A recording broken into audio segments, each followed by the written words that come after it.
Hello aspirants. तो आज की इस वीडियो में हम लोग एक थोड़ा इम्पोर्टेंट डिस्कशन करने वाले हैं और वो है कि मैं आज आपको अपना टाइम टेबल शेयर करने वाला हूँ कि मैं कैसे मतलब सारे टाइम को मैनेज करता था, क्योंकि नीट 2024 मेरे खुद का फर्स्ट अटेम्प्ट था। तो फर्स्ट अटेम्प्ट में मुझे ट्वेल्थ को भी मैनेज करना पड़ता था और नीट को भी मैनेज करना पड़ता, मतलब बोर्ड्स प्लस नीट दोनों को एक साथ मैनेज करना पड़ता था। तो कैसे मैंने टाइम टेबल को पूरा बनाया था और पूरी चीज़ों को संभाला था, वही चीज़ें मैं आज कुछ आपको डिस्कस करने वाला हूँ। लेकिन वीडियो के स्टार्टिंग में मैं आपको कुछ डिस्क्लेमर देना चाहता हूँ, ठीक है? कुछ चीज़ों को जो कि आपको ध्यान रखनी चाहिए हर वक्त, मतलब वीडियो को देखते हुए भी और वीडियो के बाद भी आपको ध्यान में रहनी चाहिए। जैसे कि कुछ चीज़ें ऐसी होती हैं जो कि हर एक के लिए अलग अलग होती हैं, जैसे कि स्ट्रेटजीज़ हो गई, टाइम टेबल हो गया। ये सारी चीज़ें क्या होती हैं कि हर एक बंदे के लिए अलग अलग होती हैं।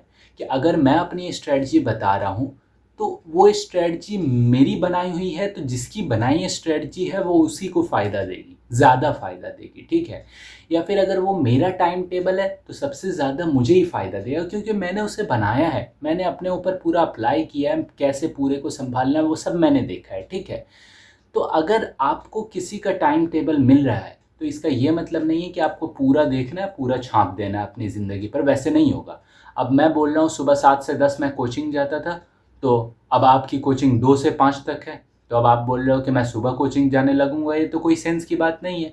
अब आप बैठोगे और अपने कोचिंग का शेड्यूल देखोगे, अपने हिसाब से टाइम टेबल बनाओगे, तो वो आपके लिए सबसे ज़्यादा इफ़िशियंसी वाला होगा, ठीक है? तो ये सारी चीज़ें होती हैं कि अपने आप के लिए सारी चीज़ें बनाओ तो ज़्यादा हेल्पफुल होती हैं। लेकिन मैं यहाँ पर बस आपको थोड़ा सा एक आइडिया देना चाहूँगा, ठीक है? दूसरा पॉइंट, कि बहुत सारे लोग टाइम टेबल बनाते हैं, बहुत सारे लोग स्ट्रेटजीज बनाते हैं, ऐसी कोई बात शक की नहीं है। हर एक एस्पिरेंट बनाता है, इसमें कोई शक नहीं है, ठीक है? लेकिन दिक्कत क्या आती है, वो लोग कंसिस्टेंसी नहीं बना पाते हैं। कंसिस्टेंसी का मतलब कि एक दिन तो टाइम टेबल फॉलो किया, दूसरे दिन नल ख़त्म हो गए।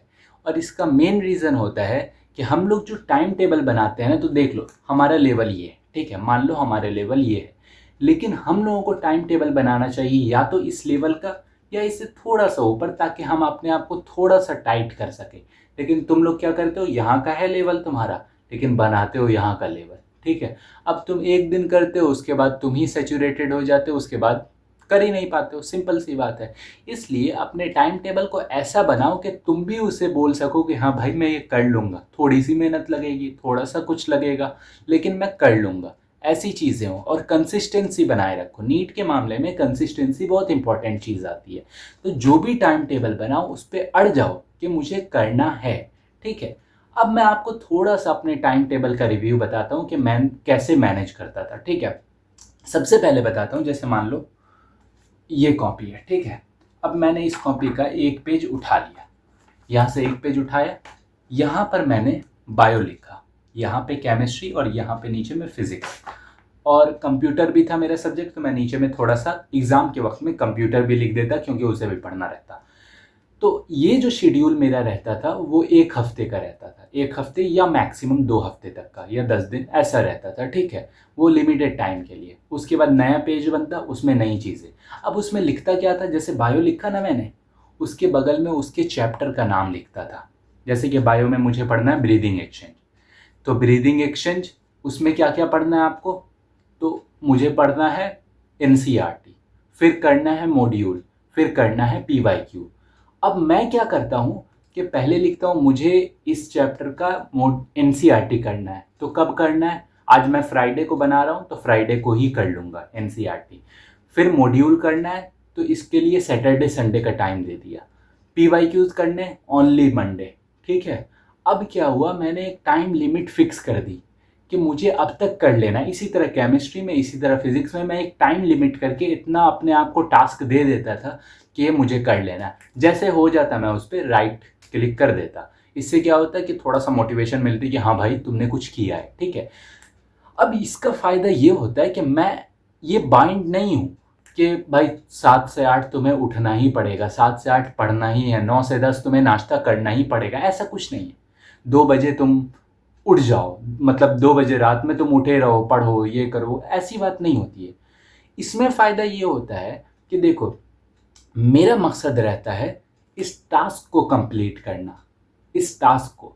तो अब उस टास्क को कंप्लीट करना है एक दिन में, तो अब चाहे ना सो, चाहे ना खाओ, चाहे नहाओ धो मत करो, चाहे कोचिंग मत जाओ, स्कूल मत जाओ, लेकिन उस टास्क को उस दिन तक ज़रूर कंप्लीट करो। मैं दिन भी ऐसा टाइट नहीं रखता था कि मुझे कोचिंग और ये छोड़ना पड़े, ऐसा कभी मौका नहीं आया मुझे। तो मैं थोड़ा सा एक दिन एक्स्ट्रा दे देता था अपने आप को, ठीक है, ताकि सैचुरेट ना हो, अपने आप को इतना भी टाइट नहीं करना है, ठीक है। तो मैं ऐसा एक टाइम दे दिया करता था, लेकिन उस टाइम तक मैं ज़रूर उसे पूरा कर देता था। आज तक ऐसा केस नहीं हुआ कि मुझे उसके लिए स्कूल या कोचिंग को छोड़ना पड़ जाए, ऐसा नहीं हुआ था। क्योंकि मैं वैसा टाइम रखता था जो मुझे पता होता था कि ये आइडियल टाइम है फिनिश होने का, और मैं उसे तब तक फिनिश कर भी देता था या उससे पहले ही कर देता, ठीक है। तो ऐसे ही अपना पेपर बनाओ, बायो केमिस्ट्री फिजिक्स लिखो, उस पर अपना टारगेट लिखो कि ये चैप्टर है, इसका ये पार्ट करना है, प्रिंसिपल ऑफ इनहेरिटेंस एनसीईआरटी पढ़नी है 2 दिन तक, फिर उसके बाद 2 दिन में कंप्लीट, फिर मॉड्यूल करना है, उसमें 2 दिन लगेंगे, पीवाईक्यू करने हैं, उसमें 1 दिन लगेगा। ऐसे 5 दिन में तुम्हारा एक चैप्टर कंप्लीट। फिर ऐसे ही केमिस्ट्री का, केमिस्ट्री मंडे तक इसको करना है, फिजिक्स में सैटरडे तक इसको करना है। ऐसे क्या होगा, तुम एक टास्क दे दोगे, उस टास्क को तुम्हें कंप्लीट करना है, सिंपल सी चीज़। मैं सेम यही फॉलो करता था, ठीक है। मेरे दीवार पे पेजेस बने रहते थे, पेजेस चिपके रहते थे। एक पेज चिपका हुआ है, वो देखता था जब जब इंटर करता रूम में, दूसरा पेज चिपक जाता जब वो कंप्लीट हो जाता, तीसरा चौथा पांचवा ऐसे ही चिपकता रहता। लास्ट में क्या था कि ये शेड्यूल की जगह बस रिवीजन, कि इतनी बार रिवीजन हो गया, ये टेस्ट में इतने मार्क्स आए, ऐसे मार्क्स आते थे। तो मतलब उसकी लंबी स्टोरी। अब जैसे कि मेरे मार्क्स आते थे 600, 619, 620 लास्ट के टेस्ट में। फर्स्ट स्टार्टिंग में तो बुरे ही आते थे, लास्ट में 600, 619, 620। तो लास्ट के 10 टेस्ट को मैंने एडअप किया पूरा, फिर उसके बाद उसको 10 से डिवाइड कर दिया, यानी एवरेज मार्क्स निकाले। तो उसमें आते थे मेरे 645, 650। तो मैं बोलता था हाँ यार, थोड़ा सा सिलेक्शन तो हो ही जाएगा इसमें, ठीक है। तो 685 आ गए, बट ठीक है। तो मैं ऐसे थोड़ा सा अपने टास्क को कंप्लीट किया करता था। अब लास्ट में एक बात बोलूँगा कि लास्ट में नहीं नहीं नहीं, अब मैं आपको बताता हूँ सुबह से शाम तक मेरा रूटीन क्या रहता था। देखो, सुबह में मैं उठा कितने बजे, 7 बजे उठा, 7 बजे स्कूल चला गया, 7 बजे से 1 बजे तक स्कूल, ठीक है, 7 से 1 पूरा स्कूल। अब 1 बजे से 2 और 2:15 तक मैं घर आ गया, क्योंकि थोड़ा खेलना वेलना पूरा रहता था ना, घूमना दोस्तों के साथ। तो 2:15 तक घर आ गया। अब 2:15 पे घर आके थोड़ा सो लिया 1 घंटे, 3:30 तक उठा, 4 बजे तक कोचिंग, 4 से लेकर 7 तक फिर से कोचिंग। तो सुबह 7 से शाम 7 मैं कुछ सेल्फ स्टडी नहीं करता था, ठीक है। और नीट की जर्नी में सेल्फ स्टडी आपको मिनिमम 6 आवर्स की चाहिए होती है।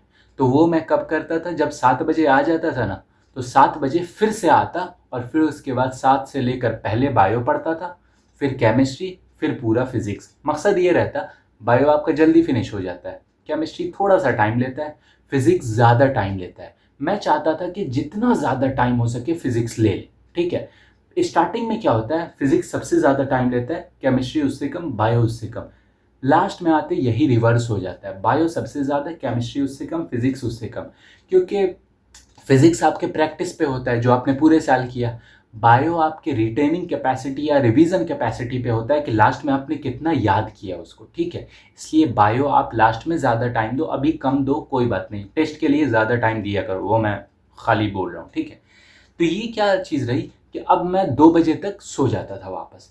तो 2 बजे सो गया, फिर से 7 बजे उठ गया, तो 2 से 3, 4, 5, 6, तो 4 घंटे सो लिया, बहुत है, ठीक है। 4 घंटे इधर सो लिया, 1 घंटा उधर दिन में, तो 4, 1, 5 मैं टुकड़ों में सोता था, एक साथ नहीं सोता था, ठीक है। तो 4, 1, 5 घंटे बहुत हो गए मेरे लिए, ठीक है। और थोड़ा बोलता हूँ अपने आप को ऊपर वाले से लगा के रखो। इसका फ़ायदा क्या होता है कि तुम जब 1-2 घंटे की भी नींद लोगे ना, तो वो अगर उस नींद में भी चैन सुकून डाल देगा ना तुम्हारे लिए, तो वो 1 घंटे की भी नींद तुम्हारे लिए काफ़ी रहेगी। तो थोड़ा सा अपने आप को ऊपर वाले से जोड़ो, उस पर यकीन रखो थोड़ा सा। तो इससे फ़ायदा रहेगा कि तुम्हारे 1 घंटे की भी नींद होगी, बाकी तुम पूरा काम कर लोगे, तो तुम्हें चैन सुकून की नींद आएगी, और वही काफ़ी होता है, ठीक है। इसलिए थोड़ा सा कूल माइंडेड रहो, हमेशा टेंशन में लेके सो, ऐसा नहीं करना, ठीक है। लास्ट में एक एडवाइस दूंगा, 100% दो अपना, ठीक है। जो भी टाइम टेबल बना रहे, जो भी करो, बट 100% दो अपना। मैं लास्ट में जब नीट के 10 दिन बचे थे, 5 दिन बचे थे, तो मैं अपने घर वालों को, अपनी अम्मी को कहता था कि चाहे नीट में सिलेक्शन ना हो मेरा, लेकिन मैं इस बात के लिए खुश रहूँगा कि मैंने 100% अपना दिया, मतलब मैं इससे ज़्यादा दे ही नहीं सकता था। मैंने 12th मैनेज किया, मैंने इतने सारे टेस्ट दिए, इतने सारे लास्ट के 20 दिनों में 17 टेस्ट दे दिए। सोचो कितने हज़ार क्वेश्चंस हो गए होंगे, मैंने इतने टेस्ट दिए। तो मैं एक वक्त के लिए समझता था कि 100% मैं दिया हूँ। अगर सिलेक्शन नहीं होता है कोई बात नहीं, इसका मतलब है कि नीट मेरे हिस्से में नहीं है, मैं नीट के हिस्से में नहीं। ठीक है, ये बात आ जाती है। मैंने अपना 100% दिया तो मुझे उसका बदला मिला। ठीक है, अगर आपको ये लगता है कि आप अपना 1% भी छोड़ रहे हो तो इसका मतलब आप अपने सिलेक्शन को दूर कर रहे हो। तो आपको अपने आप को भी ऐसे रखना है कि आप कॉन्फिडेंस से कह सको कि आप अपना 100% दे रहे हो, इससे ज़्यादा आप नहीं दे सकते थे। ठीक है, तो अपने आप का वो आउटपुट निकालो, वो इफ़िशियंसी निकालो कि वो 100% हो। ठीक है, आइडियल हो। ठीक है, वैसा हो। इसलिए बोल रहा हूँ, जो भी काम करो 100% करो। किसी को भी ऐसा नहीं कि यार हो जाएगा, छोड़ दो, कल पे टाल देते हैं, परसों, ऐसा नहीं।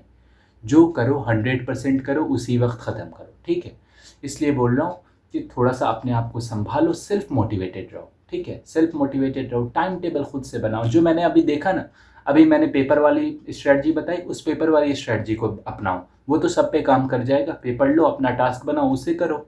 फिर टाइम टेबल अपना बना सकते हो, बनाओ अपने कोचिंग के हिसाब से। ये सारी चीज़ें तुम्हें पर्सनल लाइफ में, पूरे पर्सनल स्ट्रैटेजीज में, पर्सनल टाइम टेबल में, इस सब में बहुत ज़्यादा हेल्पफुल रहेंगी। ठीक है, तो इसी पर मैं अपनी बात को एंड करता हूँ। वीडियो में कुछ भी अच्छा लगा हो तो लाइक ज़रूर कर देना। मोटिवेटेड रहो, सेल्फ मोटिवेटेड रहो, तैयारी करते रहो। टाइम बहुत कम बचा है, इसलिए सीरियस हो जाओ, पीक टाइम चल रहा है। बाकी कुछ भी डिस्कशन करना हो, कोई भी दिक्कत हो तो टेलीग्राम या फिर यूट्यूब पे कमेंट कर देना, मैं रिप्लाई कर दूंगा। और टेलीग्राम का चैनल है मेरा, डिस्क्रिप्शन बॉक्स में उसका लिंक है, ज्वाइन कर लेना। Thank you.